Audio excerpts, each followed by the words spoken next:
2003 में इस स्कैम का पर्दाफाश होने के बाद जिसने ये स्कैम किया यानी अब्दुल करीम तेलगी, उसे हॉस्पिटल में सोडियम पेंथोल का इंजेक्शन लगाकर उसका नार्को टेस्ट किया जाता है और उससे पूछा जाता है कि इस स्कैम में उसके साथ कौन कौन जुड़ा था। फिर अब्दुल ये कहानी कैसे शुरू हुई वो बताता है। 1982 में अब्दुल करीम तेलगी कर्नाटक के एक गाँव खानापुरा के आसपास आने वाली ट्रेनों में फ्रूट बेचा करता था। उसके फ्रूट बेचने का अंदाज सबको पसंद आता था। उसी ट्रेन में शौकत भाई भी बैठे थे, उनको भी अब्दुल का अंदाज पसंद आया, इसलिए उन्होंने अब्दुल को अपना एड्रेस दिया और मुंबई आने को कहा। उन दिनों अब्दुल खानापुर गांव की झोपड़पट्टी में रहा करता था। जगह जरूर छोटी थी लेकिन उसके ख्वाब बहुत बड़े थे, इसलिए वो अपनी माँ से इजाजत लेकर पहुंच गया शौकत भाई के पास मुंबई में। मुंबई में पांव रखते ही उसमें पॉजिटिव एनर्जी आ गई थी। फिर अब्दुल शौकत भाई के पास जाता है। उन दिनों शौकत भाई के कमरे और तिजोरी दोनों ही खाली थी। फिर अब्दुल ने अपना दिमाग चलाया और विजिटिंग कार्ड को हर पान बीड़ी वाले और टैक्सी वाले को बांट आया और साथ में उनको कमीशन का भी लालच दे दिया। अब धंधा 4 गुना हो गया, इसलिए अब्दुल की इज्जत और पगार दोनों डबल हो गए। उन दिनों अब्दुल का लक बड़ा ही सॉलिड चल रहा था। शौकत भाई की बेटी नफीसा के साथ अब्दुल का टांका भिड़ा और उन दोनों का निकाह हो गया।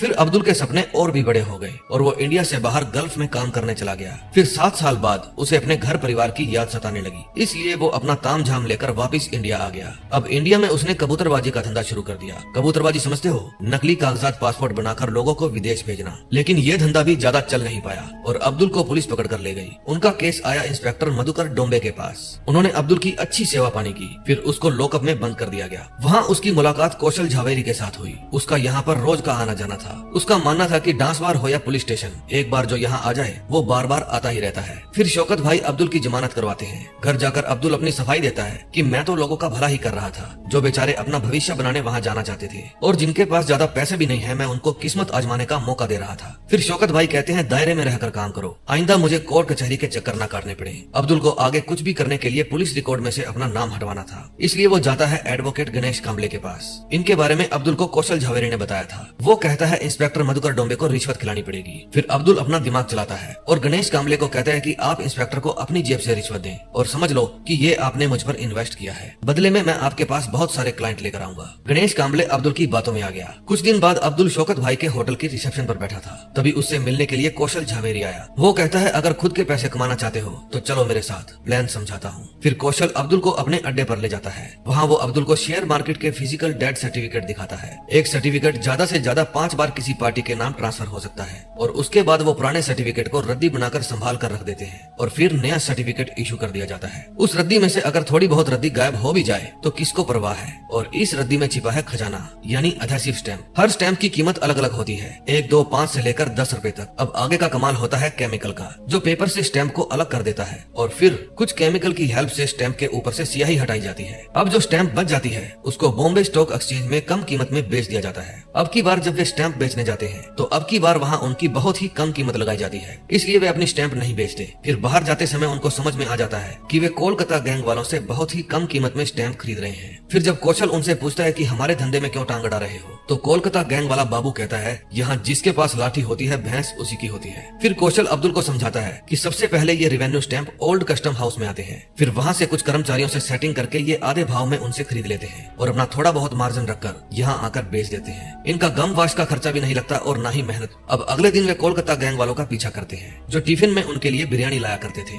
वे जिस टिफिन में उनके लिए बिरयानी लाया करते थे उसी टिफिन में उनके लिए स्टैम्प जाया करती थी। लेकिन अब्दुल समझ जाता है कि एक कर्मचारी ऐसा भी है जिसको खाने के लिए बिरयानी नहीं मिलती। फिर वे आधी रात को उसे गली के नुक्कड़ पे पकड़ते हैं और उसे कहते हैं कि अगर तुम भी बिरयानी खाना चाहते हो तो कल बीएससी के सामने वाले पार्क में आ जाना। फिर उम्मीद के अनुसार वो उन दोनों से मिलने जाता है। वो उनके लिए रेवेन्यू स्टैम्प तो नहीं बल्कि स्टैम्प पेपर लेकर आया था, लेकिन इतने में वहाँ कोलकाता गैंग वाले आ जाते हैं और उन तीनों को खूब पीटते हैं। फिर वे स्टैम्प पेपर अपने साथ ले जाते हैं और ऐसा करते हुए उन्हें अब्दुल देख लेता है। फिर रात को घर पर शौकत भाई अब्दुल के वैसे ही एक स्टैम्प पेपर पर साइन लेते हैं। दरअसल वो उनकी वसीयत थी जिसमें उन्होंने अपना सब कुछ अब्दुल की बेटी के नाम कर दिया था। फिर अगले दिन अब्दुल हॉस्पिटल पहुंच जाता है विट्ठल भाऊ के पास और उनसे पूछता है कि इस पेपर में ऐसा क्या था जो वे उसे लूट कर ले गए। विट्ठल भाऊ बताता है कि तुम जिस स्टैम्प के पीछे पड़े हो वो तो कुछ भी नहीं है, स्टैम्प पेपर बादशाह है। आज मैं जो भी पेपर लेकर आया था उनकी कीमत लगभग 15,000 रुपए थी। ऐसे पेपर कभी कभी आते हैं। फिर अब्दुल उससे स्टैम्प पेपर की पूरी जानकारी लेता है। फिर अब्दुल कौशल के पास जाता है और उसे समझाता है कि भारत सरकार पूरे देश में एक साल में 33,000 करोड़ रुपए के स्टैम्प पेपर बेच देती है और उसमें से 2500 करोड़ केवल मुंबई से रेवेन्यू जनरेट होता है। चाहे किसी को प्रॉपर्टी खरीदनी हो या बेचनी हो, चाहे किसी की वसीयत लिखनी हो, company deed, sale deed, partnership deed, हर तरह के एग्रीमेंट या कोर्ट मैरिज ही क्यों ना करनी हो,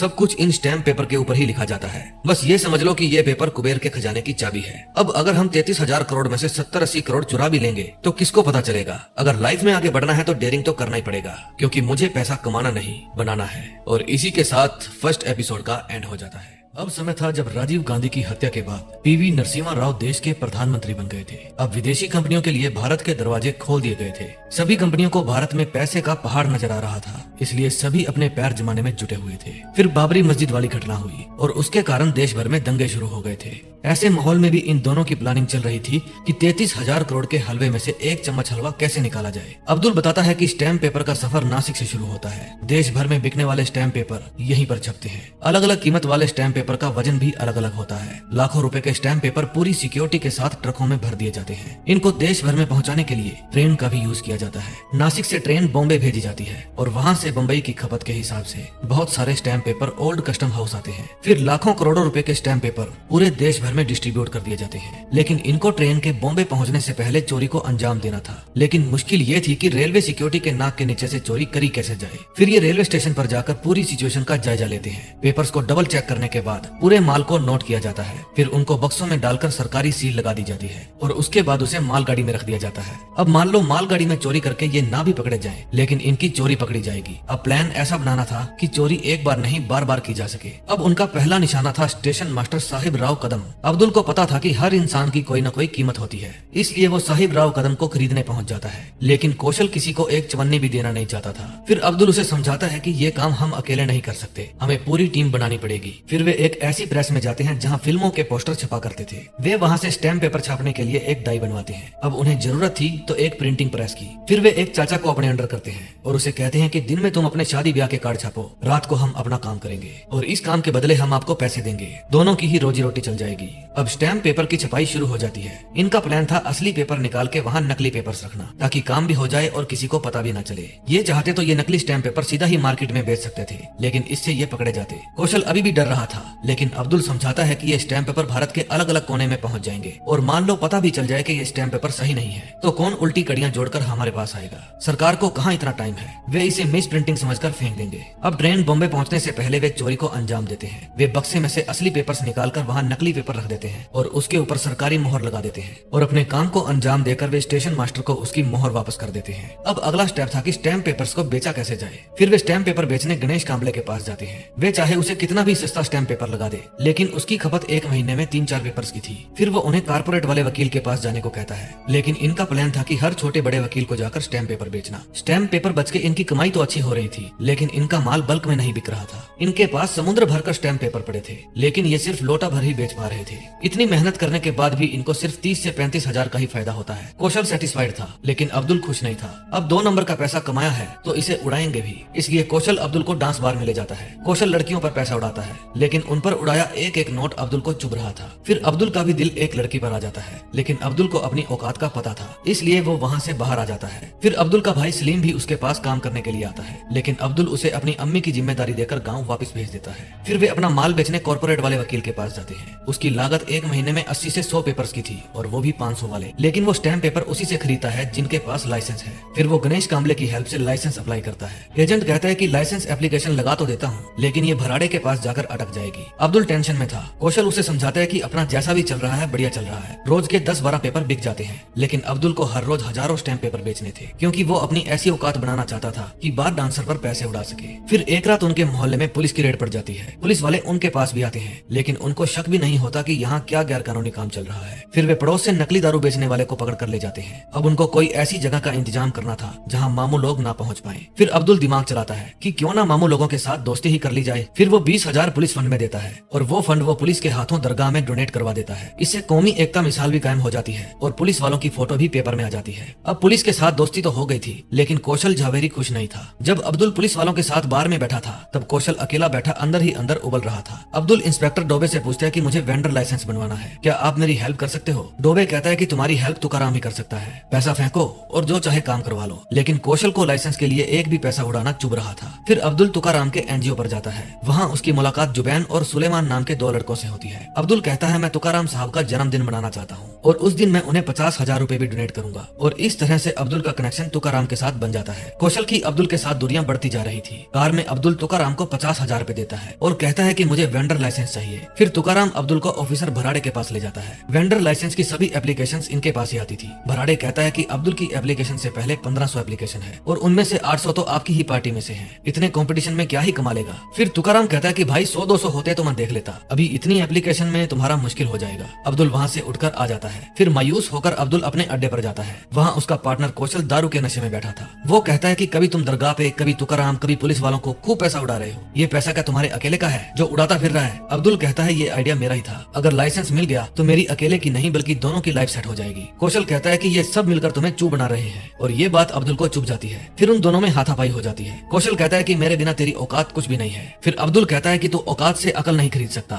लेकिन मैं अकल से औकात बनाऊंगा। अब्दुल की मुश्किलें अब बढ़ती जा रही थी। कौशल भी उसका साथ छोड़कर चला गया था। अब देखते हैं अगले एपिसोड में क्या होता है। अगर आपको एक्सप्लेनेशन अच्छी लग रही हो तो प्लीज सब्सक्राइब का बटन दबा दें। थर्ड एपिसोड में हम देखते हैं अब्दुल तुकाराम के पास जाता है और उसे कहता है कि आगे इलेक्शन आ रहे हैं, टिकट लेने के लिए आपके पास पैसे नहीं है और इंडिपेंडेंट खड़े हो गए तो बहुत सारा पैसा लुटाना पड़ेगा, इसलिए आप मुझे लाइसेंस दिला दो। इलेक्शन तक जितना कमाऊंगा आधा तुम्हारा। फिर वे दोनों यूनाइटेड शक्ति पार्टी हेड ऑफिस में जाते हैं। तुकाराम अब्दुल की मुलाकात गरिमा तलपड़े मैडम से करवाता है। वो मैडम को फुल सपोर्ट करने की बात करता है और बदले में लाइसेंस की डिमांड करता है। फिर वे दोबारा भराड़े के पास जाते हैं, लेकिन अब की बार उनके पास मैडम गरिमा तलपड़े की सिफारिश थी। भराड़े का मुंह उतर गया था क्योंकि उसे खाने को कुछ नहीं मिला था, लेकिन सिफारिश तगड़ी थी, काम तो करना ही पड़ेगा। जो इंसान दूसरों को माफ कर देता है वो आदमी महान बन जाता है। इसलिए अब्दुल भी महान बनने के लिए कौशल के पास जाता है और उसे कहता है कि मुझे लाइसेंस मिल गया है, तुम चाहो तो अब भी मेरे साथ काम कर सकते हो। लेकिन कौशल अपने काम से खुश था, इसलिए वो अब्दुल को धक्के देकर बाहर निकाल देता है और कहता है कि हिसाब अब भी बाकी है। अब जो कि अब्दुल का लाइसेंस बन गया था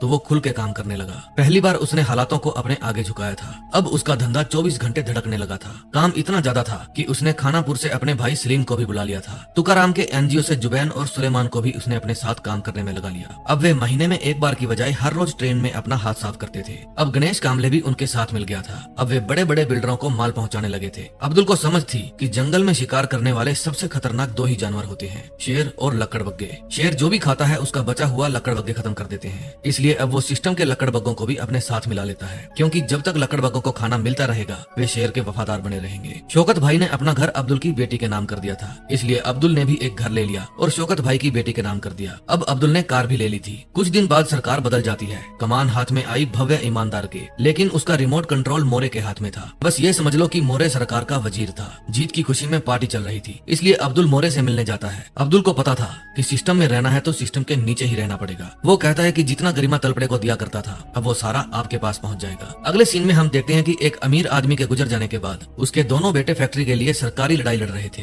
फिर उनमें से एक भाई भव्य इनामदार से मिलने जाता है। भव्य इनामदार जागृति मिल का आधा हिस्सा मांग लेता है। फिर वे एक बड़ा वकील करते हैं। वो कहता है कि हमें कोर्ट में साबित करना होगा कि 5 साल पहले ही इनके पिताजी ने वो फैक्ट्री इनके नाम कर दी थी। अब उनको चाहिए थे 1989 से पहले के स्टैम्प पेपर। तभी मोरे को याद आता है कि इतना बड़ा रिस्क सिर्फ एक ही आदमी ले सकता है, अब्दुल करीम तेलगी। अब अब्दुल वे पेपर्स तैयार कर लेता है। उनकी कीमत लाखों रुपए में थी। भराड़े उसे समझाता है कि इतना बड़ा रिस्क मत लो, लेकिन वो कहता है कि हमारे ऊपर इनामदार साहब का हाथ है। फिर भराड़े कहता है कि तलपड़े मैडम का क्या हुआ, नेताओं से इतनी जल्दी नाते नहीं तोड़ने चाहिए। अब्दुल कहता है तलपड़े मैडम चल पड़े, लेकिन विधानसभा में तलपड़े मैडम सवाल पूछती है कि सरकारी दस्तावेजों पर जिस वेंडर की मोहर लगी है उसे तो पिछले साल ही लाइसेंस मिला है, तो 5 साल पुराने कागजात पर उसकी मोहर कैसे आई। वो पूरे मामले की बारीकी से जांच करने की डिमांड करती है। अब ये साबित हो जाता है कि वे पेपर्स नकली हैं, इसलिए उसका भाई केस जीत जाता है। अब तलपड़े मैडम भराड़े से भी नाराज थी। वो कहती है ना भव्य इनामदार को कुछ होगा ना तुकाराम को, अब सारा मामला तुम पर आएगा, इसलिए तुम सारी बात अब्दुल पर डाल दो। अब सिस्टम के सारे लकड़बग्गे शेर को समझाते हैं कि तुम्हें ही सारा इल्जाम अपने सिर पर लेना होगा, यही तो पॉलिटिक्स है। एंड में सब सफेद कपड़े वाले बचकर निकल ही जाते हैं। फिर कोर्ट अब्दुल का वेंडर लाइसेंस कैंसिल करके तुरंत जुडिशियल कस्टडी में भेजने का आदेश देती है। अब्दुल के हाथों ने जिन जिन लकड़बग्गों को खाना खिलाया था वे लकड़बग्गे अभी भी उसके खाने का स्वाद भूले नहीं थे,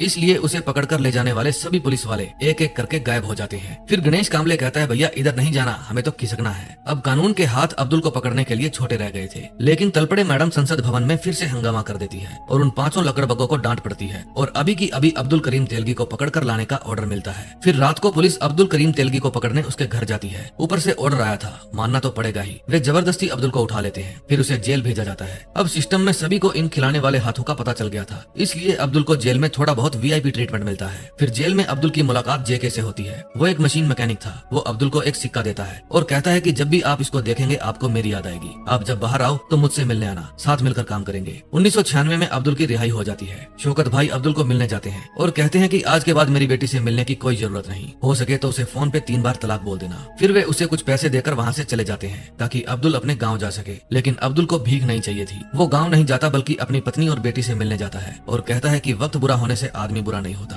फिर वो अपने साथियों को कुछ पैसे देता है और कहता है कि जब धंधा शुरू करूंगा तो फिर से बुला लूंगा। उनके साथियों का उसे छोड़कर जाने का दिल ही नहीं था। वो सलीम को भी वापस खानापुर भेज देता है। अब सब कुछ खत्म हो गया था। अगले दिन जब वो अपनी वाइफ के साथ सब्जी लेने जाता है तो उसके पेजर पर एक मैसेज आता है, कॉल मी। और जब अब्दुल उस नंबर पे कॉल करता है तो फोन दूसरी तरफ से जेके उठाता है। जेके कहता है पैसा बनाना है तो नासिक आ जा। फिर जेके अब्दुल को रिसीव करता है और अपने अड्डे पर ले जाता है। वो बताता है कि नासिक में जब कोई मशीन खराब हो जाती है तो वे मुझे ही बुलाते हैं। जब मैं नासिक प्रेस में मशीन ठीक करने गया था तो मेरी मुलाकात वहाँ बापट और छतरे से हुई थी। उनके पास खतरनाक प्लान है। फिर जेके अब्दुल की मुलाकात बापट और छतरे से करवाता है। छतरे प्रिंटिंग क्वालिटी चेक करता था। वो बताता है कि नासिक प्रेस में बहुत टाइट सिक्योरिटी है, बिना परमिशन कोई भी अंदर नहीं जा सकता। जो असली स्टैम्प पेपर होता है उसका पेपर डिजाइन कोई भी कॉपी नहीं कर सकता। इस प्रेस में हर रोज लाखों पेपर छपते हैं, बस उसी समंदर में से हमें चुल्लू भर पानी निकालना है। समझाता हूँ कैसे। जब पेपर छपते हैं तो उसकी क्वालिटी चेक होती है। माल 2 हिस्सों में बढ़ जाता है। फिर नोट किया जाता है कि कितना माल एक्सेप्ट हुआ, कितना माल रिजेक्ट हुआ। अब करना यह है कि हम रिजेक्टेड माल में एक्सेप्टेड माल डाल देंगे और आंकड़ा चेंज कर देंगे। फिर हर रोज 600-700 पेपर चुरा लिया करेंगे। अब्दुल पूछता है हर रोज कितना माल रिजेक्ट होता है। वे बताते हैं 50 से 60 पेपर। फिर अब्दुल कहता है कि बकवास आइडिया है, तुम 600-700 पेपर रोज चुराओगे तो एक ना एक दिन चोरी पकड़ी जाएगी और तुम लोग अंदर जाओगे। ये प्लान तभी कामयाब हो सकता है जब प्रेस का सबसे सीनियर ऑफिसर हमारे साथ होगा। फिर अगले दिन जेके अब्दुल को पुरानी मशीनों की ऑक्शन में उसी प्रेस में ले जाता है। वहाँ जेके कहता है कि यही है सीनियर ऑफिसर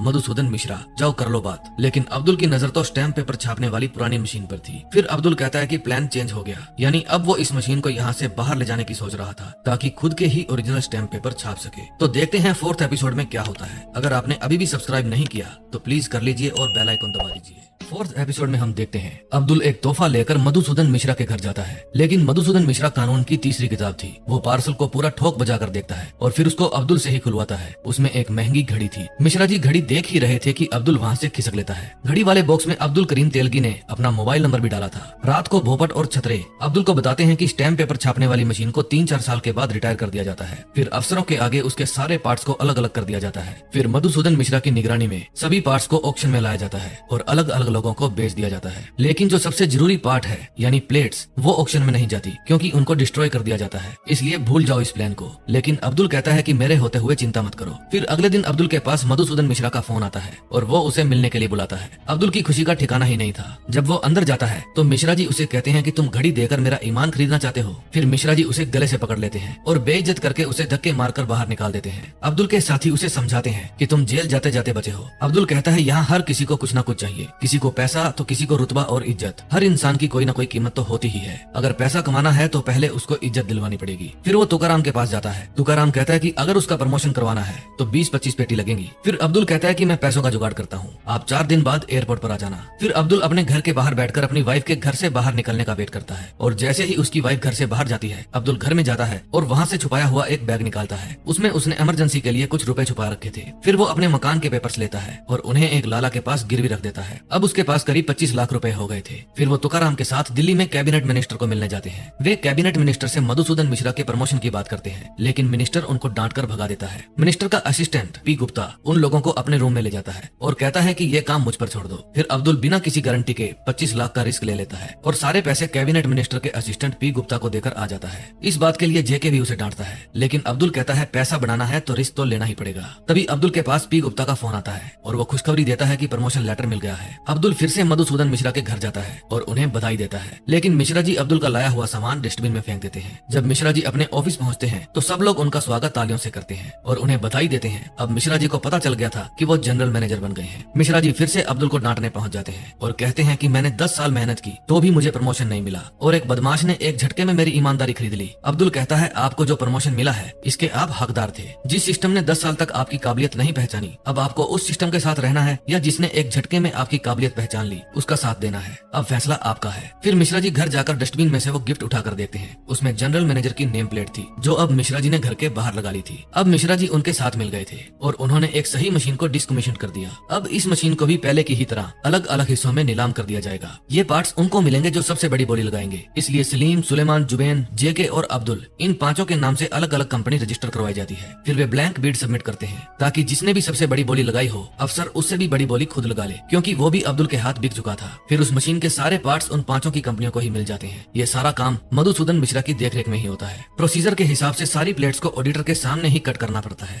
लेकिन मधुसूदन मिश्रा असली प्लेट्स की जगह नकली प्लेट्स को डिस्ट्रॉय करवा देता है और असली प्लेट्स को वो अपने घर ले जाता है। फिर उस मशीन के सभी अलग अलग पार्ट्स मुंबई में चाचा की प्रेस में पहुंचा दिए जाते हैं। फिर वे भोपट और छतरे की मदद से मशीन को असेंबल कर लेते हैं, लेकिन उस सामान में प्लेट्स नहीं थी। फिर जब अब्दुल मधुसूदन मिश्रा से बात करता है तो मिश्रा जी कहते हैं कि मुझे उचित कीमत नहीं मिल रही, और वो कीमत थी 21 लाख रुपए। फिर अब्दुल कहता है कि 21 लाख रुपए तो नहीं है, लेकिन आप ये हार रख लो, जैसे ही पैसा आया सबसे पहले आपको ही दूंगा। फिर वे उस पेपर में यूज होने वाली इंक का जुगाड़ करते हैं और उसके बाद वे कॉटन बेस्ड पेपर लेने पहुंच जाते हैं। इस पेपर का सिर्फ 2 ही जगह इस्तेमाल होता था, एक तो स्टैम्प पेपर में और दूसरा कॉलेज की डिग्री में। जब वे पहला पेपर छापकर उसकी क्वालिटी चेक करते हैं तो भोपट कहता है बधाई हो, आप बाप बन गए, स्टैम्प पेपर पैदा हुआ है। अब फाइनली अब्दुल ने वो काम कर दिया था जिसकी किसी को भी उम्मीद नहीं थी। फिर अब्दुल भराड़े के पास जाता है। जेल से आने के बाद वो पहली बार भराड़े के पास गया था। अब्दुल कहता है कि मुझे मेरे सभी साथियों के लिए लाइसेंस चाहिए, लेकिन भराड़े उससे बात करने में भी डर रहा था। फिर अब्दुल उसे दिखाता है कि उसके सभी पुराने साथी आज भी उसी के साथ हैं, यानी काम करो तो खुल के करो वरना ना करो। अब अब्दुल अपना नया ऑफिस खोल लेता है। सभी रिश्तेदार आते हैं, शौकत भाई भी आते हैं। शौकत भाई अपनी बेटी को कहते हैं कि एक स्टैम्प पेपर बेचकर 5-10 रुपए बचते होंगे, इसमें ऑफिस खोलने की क्या जरूरत थी। लेकिन उनको नहीं पता था कि अब्दुल ने स्टैम्प पेपर बेचकर कितना माल जमा कर लिया है। अब सुलेमान नई बाइक लेकर आता है।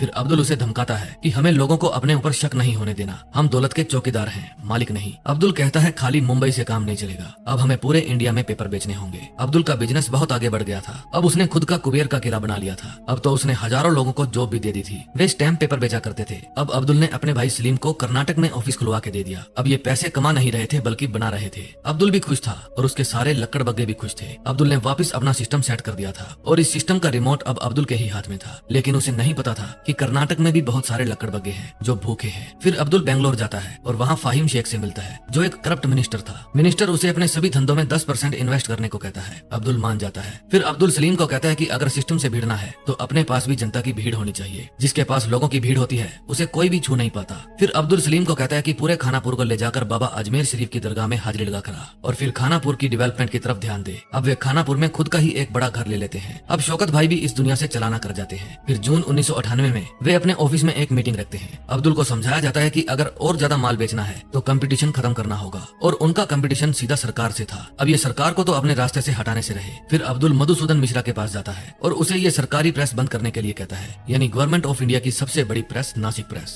मधुसूदन गुस्से में कहता है तुम्हारी बुद्धि भ्रष्ट हो गई है क्या? पूरे देश की इकोनॉमी की बैकबोन है ये प्रेस। अब्दुल कहता है परमानेंट ना सही, मेंटेनेंस के नाम पर कुछ दिन के लिए बंद की जा सकती है। एक बार मार्केट में स्टैम्प पेपर की किल्लत हो गई तो हमारे ही स्टैम्प पेपर बिकेंगे। अब अब्दुल ने सीधा सरकार से पंगा ले लिया था और इसी के साथ 4th एपिसोड का एंड हो जाता है। 5th एपिसोड में हम देखते हैं नासिक प्रेस में मशीन ठीक करने के लिए इंजीनियर बुलाए जाते हैं। अगर मशीन अपने आप खराब हुई होती तो ठीक भी हो जाती, लेकिन इस मशीन को खराब किया गया था। अब बारी थी माल की, यानी कि जो माल ऑलरेडी दूसरे शहरों में जाने के लिए तैयार है उसको कैसे रोका जाए। फिर अब्दुल भराड़े को एक फ्लॉपी देता है और उसको आई लव यू कहता है। फिर जब ऑफिस जाकर भराड़े उस फ्लॉपी को कंप्यूटर में लगाता है तो सभी कंप्यूटर्स में आई लव यू नाम का वायरस फैल जाता है। अब भराड़े के ऑफिस में भी हाहाकार मच जाता है। ऐसा करने के पीछे अब्दुल का मकसद ये था कि कौन से शहर में कितना माल भेजना है ये सारा रिकॉर्ड इन्हीं कंप्यूटर्स में था। अब मान लो जहाँ पर 3000 पेपर्स भेजने थे वहाँ 30,000 पेपर्स जाएंगे, और जहाँ 30,000 पेपर्स भेजने थे वहाँ 3,000 जाएंगे, और फिर माल मिसमैच हो जाएगा तो वापस भराड़े के ऑफिस में आ जाएगा। और 20-25 दिन अब्दुल खूब माल छापेगा। कर्नाटक में सलीम भी खूब माल छाप रहा था। फिर अब्दुल उसे फोन करता है और कहता है कि खानापुर में लोगों की खूब भलाई करता जा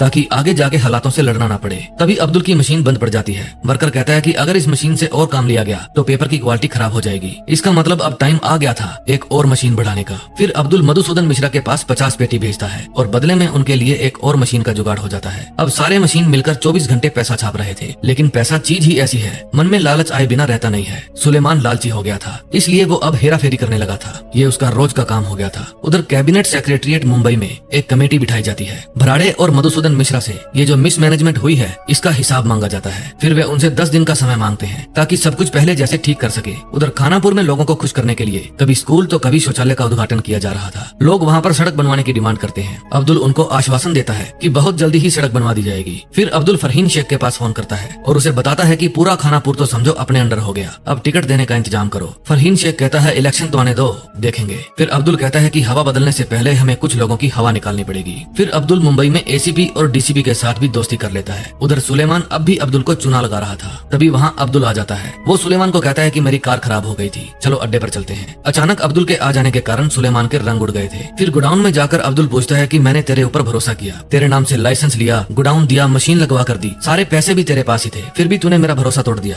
फिर सुलेमान कहता है तो क्या हो गया, समुंदर से कटोरी पानी निकाल लिया तो कोई फर्क पड़ गया, तुम कौन सा सारा दिन अच्छे काम करते हो। ये बात सुनकर अब्दुल को गुस्सा आ जाता है। वो सुलेमान को मार मार के उसकी सारी चर्बी उतार देता है। जुबैन अब्दुल को रोकने की कोशिश करता है, लेकिन अब्दुल को पता था कि अगर ये जिंदा बच गया तो बाहर जाके सारा भंडा फोड़ देगा, इसलिए अब्दुल उसको ठिकाने लगा देता है। अब सन 2000 का समय था और महाराष्ट्र में डीएसजी पार्टी की सरकार आ गई थी। उन्होंने यूनाइटेड शक्ति पार्टी के साथ अलायंस कर लिया था। फिर अब्दुल तुकाराम को बधाई देता है। तभी अब्दुल को वहाँ पर नाचते हुए लोगों में से एक आदमी सुलेमान के जैसे लगता है और उसे देखकर अब्दुल की तबीयत खराब हो जाती है। फिर उसकी वाइफ उसे डॉक्टर के पास लेकर जाती है। डॉक्टर उसे टेंशन न लेने की सलाह देता है, लेकिन इतने में अब्दुल के पास टेंशन भरा फोन आ जाता है। दरअसल कुछ गुंडों ने उसके अड्डे पर आकर उसके आदमियों को पीटा और वहाँ आग लगा दी। फिर उसके साथी पुलिस वाले कहते हैं कि जब भी कोई नई पार्टी आती है तो अक्सर ऐसा होता है, अभी नए लोगों को खिलाने का वक्त आ गया है। फिर अब्दुल पैसों से भरा बैग लेकर यादव के पास जाता है और उनसे खुल के धंधा करने के लिए आशीर्वाद मांगता है। अब यादव साहब उसे एक खाली गोडाउन दे देते हैं। जेके अब्दुल को कहता है कि ऐसे कई गोडाउन हम खरीद सकते हैं, लेकिन आपने यादव से क्यों लिया। फिर अब्दुल कहता है सरकार उसकी, जगह उसकी, तो लोगों की नजरों में हम भी उसके। अब यहाँ हमें तंग करने के लिए कौन आएगा, हमें बहुत माल छापना है, इसलिए हमें ऐसी और कई जगह लेनी पड़ेगी। अब कर्नाटक में भी इलेक्शन होने वाले थे। अब अब्दुल की सलीम को इलेक्शन में खड़ा करने की पूरी तैयारी थी, इसलिए लोगों से कई तरह के वादे किए जाते हैं। कुछ दिन बाद 31 दिसंबर सन 2000 की रात आती है। अब्दुल जेके को लेकर नए साल का जश्न मनाने डिस्को में जाता है। वहाँ और भी कई छपरी नल्ले बेरोजगार बिजनेसमैन आए हुए थे। जो लड़की अब्दुल को पसंद थी, फिर अब्दुल उसके ऊपर पैसे लुटाता है। जेके को बहुत अजीब लगता है, जैसे फर्स्ट टाइम अब्दुल को अजीब लगा था। तभी वहाँ पर बैठा एक छपरी उठता है और जाकर उसी लड़की पे खूब पैसे उड़ाता है। ये बात अब्दुल को जमती नहीं। फिर वो और पैसे मांगता है और जाकर उसी लड़की पे उड़ा देता है। फिर उन दोनों में पैसे लुटाने का कंपटीशन हो जाता है। दूसरी पार्टी भी तगड़ी थी। फिर अब्दुल के पैसे खत्म हो जाते हैं। वो छपरी अब्दुल को औकात बोलकर छेड़ता है। फिर जेके अब्दुल को जबरदस्ती वहाँ से बाहर ले जाता है। फिर बाहर जाकर अब्दुल डिस्को के मालिक शेट्टी को फोन करता है। उसके बाद अब्दुल फिर से अंदर आता है और छपरी को आवाज देकर कहता है रुक, और उसके बाद वो लड़की पे इतना पैसा लुटाता है कि सिस्टम हैंग हो जाता है। छपरी को नहीं पता था कि उसका पंगा किससे पड़ गया। जेके खड़ा खड़ा देखता ही रह जाता है। उसे पता था कि जो भी हो रहा है सही नहीं है। फिर वो छपरी को आवाज देता है औकात। जब सुबह अब्दुल उठता है तो उसका फोन बजता है। फोन था मधुकर डोंबे का। वो कहता है अब्दुल तू बहुत बड़ा चू है, जो बार में एक लड़की के ऊपर 90 लाख उड़ा दिए। अब्दुल कहता है किसी ने गलत अफवाह उड़ा दी, वो लड़की भी रात को अब्दुल के ही कमरे में थी। तभी तुकाराम का फोन आता है। वो कहता है मेरे पूरे इलेक्शन में 90 लाख खर्च नहीं हुए और तूने एक झटके में लड़की के ऊपर उड़ा दिए। तभी रावत का फोन आता है। वो कहता है कि पिछला हिसाब फिनिश, अब नई डील के अकॉर्डिंग हिसाब होगा। तभी जेके का फोन आता है। वो कहता है कि सुबह से 50 फोन आ चुके हैं, अब ये सभी भूखे लकड़बग्गे हमें काटने को दौड़ रहे हैं। शराब के नशे में अक्सर इंसान को पता नहीं चलता कि वो क्या कर रहा है, और ऐसा ही कुछ अब्दुल के साथ भी हुआ था। और इसी के साथ 5th एपिसोड का भी एंड हो जाता है।